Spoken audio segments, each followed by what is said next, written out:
This content is brought to you by iTrust Capital, which is a great platform that allows you to easily invest in crypto without worrying about taxes or fees. iTrust Capital allows you to invest in crypto through an individual retirement account or IRA. IRAs are tax sheltered accounts, which means all of your crypto is tax free and can even grow tax free over time. The process of signing up with iTrust Capital is very easy. They have a mobile app. They have 25 plus cryptocurrencies. They have full support, a dedicated team ready to help you. And it is free. And once again, 100% free to sign up with iTrust Capital. There are no hidden fees and there's no monthly subscription or membership. They also have great security. They utilize Coinbase custody for all their custodial services. So you don't have to worry. It is institutional grade crypto custody that they are using. This is a great platform. Once again, it is free to sign up. So visit the link in the description and go check it out. If you sign up with my link, you get a $100 funding bonus. So once again, check the link in the description. Welcome back to the Thinking Crypto podcast, your home for cryptocurrency news and interviews. With me today is Congressman Byron Donalds, who represents Florida's 19th Congressional District. Congressman Donalds, it's great to have you on the show. It's good to be with you. Thanks for having me on. Let's start with your background. I would love to know more about you. Where are you from? Where'd you grow up? And how did you get into politics? From Brooklyn, New York, born and raised. I went to college in Tallahassee, Florida. I went to Florida A&M University, to HBCU in Tallahassee. And then I transferred and went to Florida State. And that's where, also in Tallahassee, and that's where I graduated. I have degrees in finance and marketing from FSU, and I moved to Naples in 2003. I've been here in Naples for the last 19 years, married. I have 3 sons. And, my career has been in banking, financial services, and in life insurance. And so that was kind of like my real life. That was my career. I got involved in politics about 10, 12 years ago. And it was actually really because of the financial collapse. Well, that would put it 14 years ago. I started paying attention to not just the economy, that was my job and that's what I did, but also our politics, and started to spend a little bit more time watching what was going on in Washington, D.C. And it really kind of got me off the couch. Just a thing that kind of got me engaged. From there, I ran for Congress actually back in 2012. A bunch of people in my community asked me to run, and I had no idea what I was doing, but I just said, you know what, I'll give it a shot, and tried about 50 different things. Only 3 of them worked. But we actually had a really good showing, even though, we weren't successful. In 2016, I ran for the state legislature in Florida. I won that race. And so I served 4 years in Tallahassee. And then after that, our congressional seat came open again. And I didn't really think I was going to run. I actually thought I was going to leave politics overall. But the congressional seat came open again. I ran, and here we are. Oh, that's awesome. So I ask all my guests who I speak to, when was your first encounter with cryptocurrencies, and do you hold any cryptocurrencies in your portfolio? So my first encounter with cryptos was actually with some of my clients. I'm securities licensed, so I have my 7 and my 66. I was a financial advisor for the last 5.5 years before I went to Congress. So I had clients when Bitcoin was trading at, $1,500, $1,600, asking me, should I invest? And at the time, I just didn't know much about the space at all. I didn't really know anything about it. And so I would just tell my clients, listen, I can't really advise you because I don't know enough. I'd have to get educated. But, if you feel compelled to and you have a free couple thousand lying around, why not? Just go have some fun with it, I guess. But I really couldn't advise clients. I don't own any crypto. Okay. Mostly because even at the time I was just like, I thought about it, but I, again, just was wrapped up in a ton of other things and just didn't invest. So the technology of crypto and blockchain have evolved significantly, and it's becoming a big part of how tech is going to move forward, and even America's leadership in that area, which we did with the internet. And it's, of course, a global competition. So there's many talks of the United States not being the leader in the space due to lack of regulatory clarity. And although we're seeing some movements now, and part of that is the SEC. And the Howey test, which is 90 years old. And then recently you participated in a bipartisan letter to SEC Chair Gary Gensler. Can you tell us about this letter? What was the purpose of it? And what is the expected outcome that you're looking for? Well, the purpose of the letter, in my view, is to Chairman Gensler to not, frankly, come out with an idea of over-regulating the space or trying to stretch the Securities Act to kind of cover crypto. The Securities Act covers so many things. And my fear, my concern is that, he's never met financial instrument that he doesn't believe requires maximum regulation, in my view. And I think that his desires to bring that level of regulation to the crypto space will really stifle it in a lot of respects here in the United States, really push it offshore to other countries who would love nothing more than to have, and I don't want to get into whether it's a security or a commodity. We can talk about that a little bit later, but other countries would love to have access to this instrument that the United States, through bad regulatory policy, would kind of shun and make hard to access or difficult to access. My view is that overregulation would actually bring the instrument more in the United States, with the United States perspective, into the black market, which is not the place that I don't think any policymaker wants it to be. But the reality is that overregulation of anything actually leads to disjointed markets or even black markets. We've seen it time and time again. The most recent example in the United States is obviously prohibition, and we saw what happened there. So that's the stuff. That's really what the letter is meant to address, is to alert Chairman Gensler that we do not, in Congress, and this is actually bipartisan, that in Congress we do not want to see a massive overregulation of the space. That will be to the detriment not only of the people who hold crypto assets, but to the industry itself. Yeah, absolutely. And we know Congress makes the laws. So is it time for Congress to update some of the laws that maybe Chairman Gensler is using? Once again, the Howey test going back to the 1930s, where they couldn't even fathom Bitcoin and cryptocurrencies and the blockchain. Is it time for updated laws to regulate this, or I shouldn't say heavy-handedly regulate this market, but light regulation, because we do need to protect investors. But what are your thoughts on that? Is it time to update the respective laws? Well, I mean, look, I'm one that believes it's actually time for us, not just with respect to crypto assets. It's just with our entire financial system. The 1934 Securities Act is something that I totally understand it when it was created.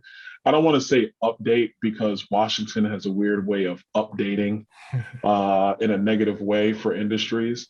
Probably what I would say is that it's really time for us, and I'm going to use a phrase that my colleagues on the other side like to use a lot, but we actually really need to rethink and think outside the box how we're going to regulate the financial industry overall. You're talking to somebody who is like a big proponent and a big believer in regulatory sandboxes.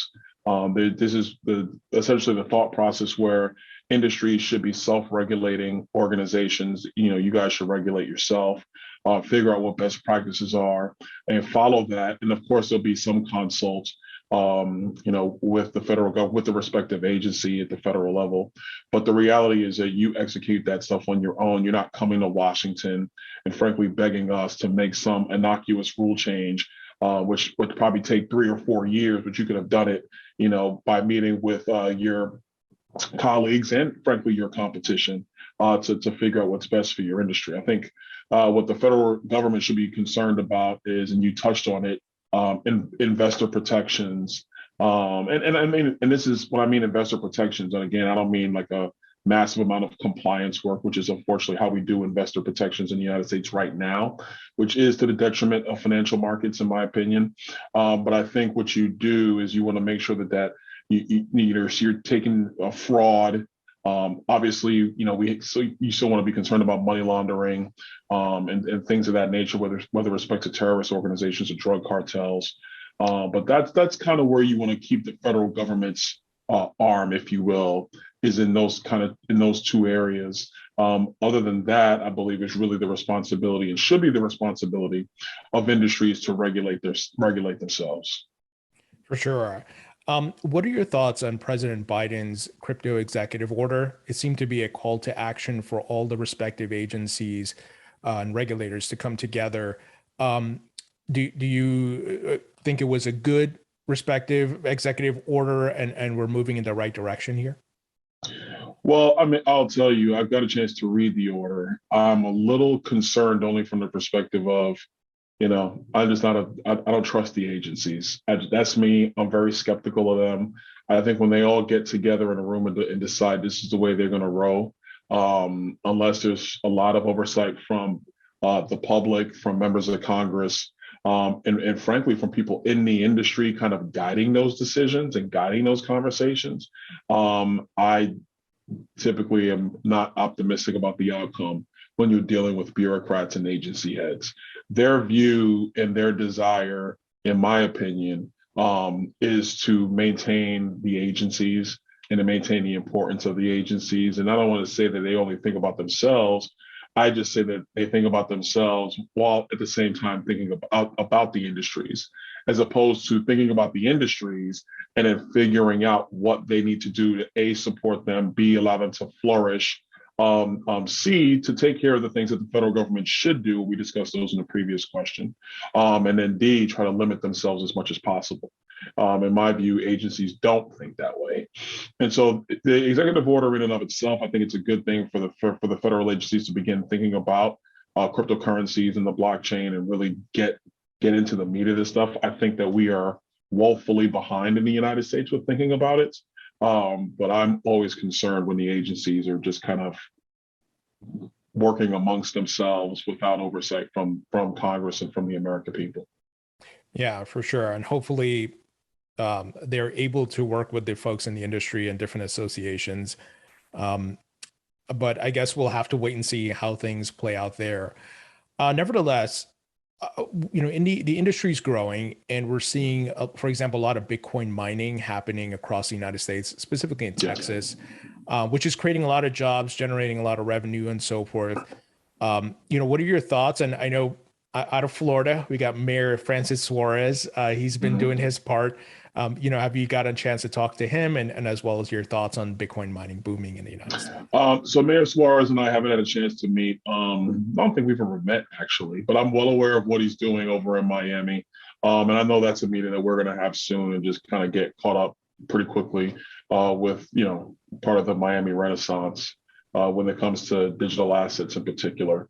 I think the mining operations in Texas and are great. I think it's great for any economy in any state that would allow mining to come and flourish. I'm a big supporter of it.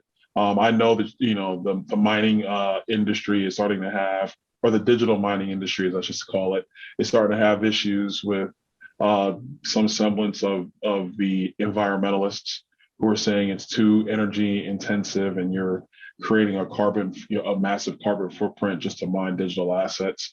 So my concern is really for the industry to figure out, unique ways where they can continue to do what is creating genuine value in the United States and creating jobs that are sustainable and that are really just great jobs that you can raise a family on. I think now this speaks specifically to the energy apparatus. Obviously, there's members of the executive branch and a lot of members on Capitol Hill who want to go down the Green New Deal road of when it comes to emissions and energy generation. I actually believe that we should be embracing nuclear power in a new way. I think we can actually go the way of modular reactors, which actually are clean, they don't emit, and actually the fuel is spent 100%, and it can power massive amounts of area at a much cheaper cost, much cheaper price per kilowatt than solar panels or wind farms could ever do. I think that's where we should be going from an energy perspective, which will actually help to continue to support the operations of the digital mining community. Yeah, it's a great point. I know a lot of miners have been trying to move towards renewable energy, clean energy, and so forth. So I think some of those concerns are being alleviated, but to your point, nuclear could be a great option as well. What are your thoughts on the digital dollar and CBDCs. It seems every central bank around the world is taking the blockchain tech and they're putting fiat currencies, tokenizing it on there. And the United States, there's been talks of a digital dollar. Right. What are your thoughts on that and the future of it, as well as the impact on the crypto market? Well, I got to tell you, I'm not overly, well, here's the thing. I'm not overly concerned about a digital dollar as long as the same federal government or centralized government or a centralized monetary system, whatever the case might be, doesn't then use its power to squeeze out crypto assets. I actually think that there is a space for cryptocurrencies as well as sovereign currencies, digital coins, whatever the case might be. I think there's space for both. I really, really do. The thing that we got to understand is that when world economies work best is actually when you have a highly interactive, highly accessible. I don't want to say a barter system, but when you have a highly accessible marketplace where people can come and exchange goods, products, currencies, whatever the case might be. It's actually to the betterment of all currencies when there are multiple options. And I actually believe that cryptocurrencies actually help central banks without, from going the way that a lot of central banks have gone for far too long, which is either devaluing their currency or just messing with it to accomplish other economic / fiscal policy goals. And so, I think that it's fine as long as the federal government doesn't use that as an anvil to overregulate the industry. I think there's space for both. And I think that the space would actually be great for the people that everybody who are either users of, dollars or digital dollars or Bitcoin or Ethereum or whatever it is. I think that it would actually be to the betterment of all people. Now, I've spoken to quite a few folks about this. Some folks, the former CFTC chairman, Chris Giancarlo, who's part of the Digital Dollar Project, Congressman Tom Emmer, who you're familiar with. And, one of the concerns even myself and many folks have is, will this digital dollar maintain the constitutional right to privacy and without being everything tracked? Now, I know there's things are still in talks and still being worked on. What are your thoughts on that? And that folks want to make sure they can keep some of their privacy at least, in transacting. Well, I got to tell you, this is one where 2 years ago, I wouldn't have been nearly as concerned as I am right now. Look, the administration just came out. They came out when they were trying to go through the Build Back Better budget reconciliation spending bill, where they were trying to go through this process of being able to have an ability to view anybody's account that had transacted more than $600 in a calendar year. Like that's frightening to me. The federal government should never be able to access somebody's account or see what they're spending their money on. And so I think that with respect to digital dollar, that's going to be the number one thing that's going to be a green light or a complete stop to me. If there's a way where you can have the federal government literally go in and, for lack of a better phrase, take a magnifying glass to the blockchain to see who's doing what when outside of a court order, which, I mean, obviously you can do that now. If there's a court order to go and inspect somebody's account, the federal government has the ability to do that. And I think that portion should be retained. But if you have rogue people in these agencies who are just skimming and scanning and looking at what's going on with somebody's transactions, that's outrageous. It's a complete violation of the Fourth Amendment as far as I'm concerned. And so I think that the protections of the Constitution have to be maintained when it comes to a digital dollar. If it is not, it should be shut down immediately and never to be used again, in my view. Yeah, absolutely. And my hope is that we can get it right, and that folks like yourself will help put up the roadblock for that if they don't put these guardrails in place. So I wanted to ask you about, and this may be a difficult question to answer, or you may not be able to speak to it, Sure, go ahead. Are there other agenda items as it relates to crypto that you and other members of Congress are planning to work on for the remainder of 2022? Well, I'll tell you, I mean, I think right now, with the remainder of this year, you have a lot of members who are thinking about the next wave of policy. You know, my hope is that it's actually good, sound policy that just creates the rules to the road and doesn't start trying to manipulate the players on the field, what routes they can run, and what the blocking scheme is. And that's for the football guys out there watching, you know, or girls. You know, I know girls like football too, but you know, the biggest thing is that we want to just make sure that the rules are clean, they're fair, they make sense, they're easy to follow. That's the policy space that I want to be in. I know members are thinking about a lot of things right now. I think in the current Congress, though, you'll be hard pressed to see a lot of stuff come out of this Congress. And just to be blunt, I think, you know, the current speaker is committed to several policy initiatives that are just not going to get through the United States Senate. And so we're basically at a stalemate. And I think that's going to remain until you have until after the midterm elections. You know, as a Republican, I think we're gonna retake the House. And so when we do that, I think that's when you're gonna see some pretty powerful things in a good way, I think, come out of the Financial Services Committee and other committees on Capitol Hill. And so I think we're thinking about what's to come this year legislatively. I think it's going to be pretty quiet, except for the handful of things we have to do for the remainder of the calendar year. Okay, final question. It's a rapid fire question, more on the personal side. What's your favorite food? Oh my gosh. I'm not really a foodie, so this is tough. You know what? I'm gonna go out there and say my favorite food, man, it's gotta be chicken. I just love chicken. Favorite I just love it. Favorite musician or band? Oh, Jay-Z. Favorite movie? Shawshank Redemption. I watch it anytime it comes on. Oh yeah, it's a great one. Same thing. I have to watch it when it's on. Favorite book?